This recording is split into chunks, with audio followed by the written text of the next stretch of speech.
On this 9/11, like every 9/11, I'm thinking about my friend Davis, who I grew up with in Delaware.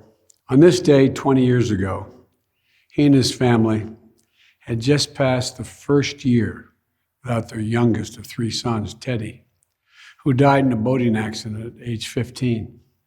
And his eldest son, Davis Jr., was just 6 days into the new job on the 104th floor of the South Tower at the World Trade Center. Davis went straight to ground zero to search for his son. And he searched deep into the last inning of hope, as he put it.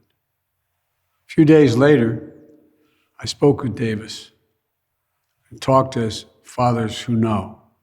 I was on my way to speak to the students at the University of Delaware about what to make of the new world we were in. He told me to tell people, quote, "Don't be afraid." He said, "Tell them, don't be afraid." The absolute courage it took after two unimaginable losses is extraordinary. Yet the most ordinary of American things, to know life can be unfair and uncertain, a cruel twist of accident or deliberate act of evil. But even in darkness, to still be the light.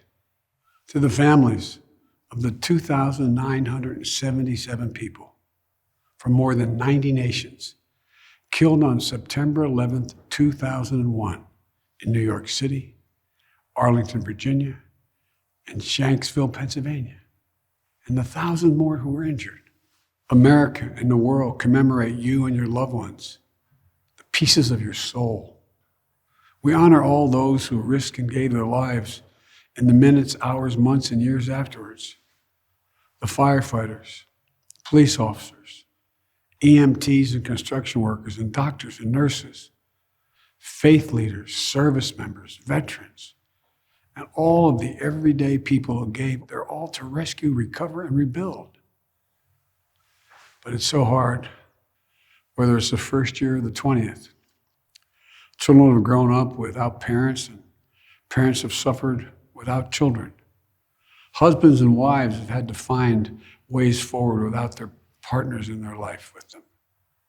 Brothers and sisters, uncles and aunts, loved ones and friends have had to celebrate birthdays and milestones with a hole in their heart. No matter how much time has passed, these commemorations bring everything painfully back, as if you just got the news a few seconds ago. And so on this day, Jill and I hold you close in our hearts and send you our love.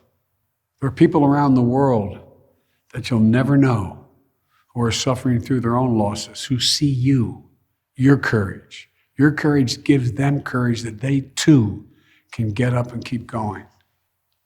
And we hope that 20 years later, the memory of your beloved brings a smile to your lips, even while still bringing a tear to your eye.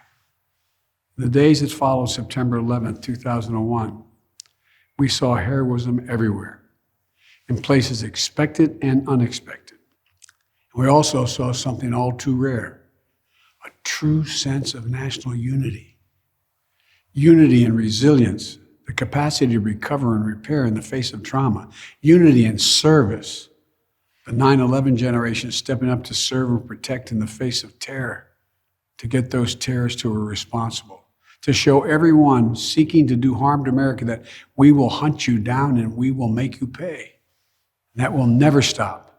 Today, tomorrow, ever, from protecting America. Yet we also witness the darker forces of human nature. Fear and anger, resentment and violence against Muslim Americans, true and faithful followers of a peaceful religion. We saw national unity bend. We learned that unity is the one thing that must never break. Unity is what makes us who we are, America at its best. To me, that's the central lesson of September 11th. It's that at our most vulnerable, in the push and pull of all that makes us human, in the battle for the soul of America, unity is our greatest strength. Unity doesn't mean we have to believe the same thing. We must have a fundamental respect and faith in each other and in this nation. We are unique in the history of the world because we're the only nation based on an idea, An idea that everyone is created equal and should be treated equally throughout their lives.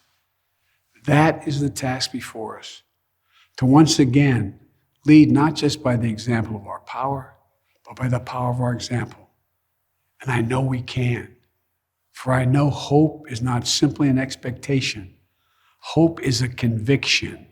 Hope allows us to act with courage, to act and honor those we lost 20 years ago, and those who have given their whole souls to the cause of this nation every day since.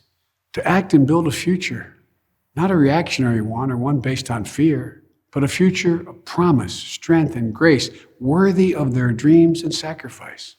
And to act and keep the faith that while life is fragile, it is truly something wonderful.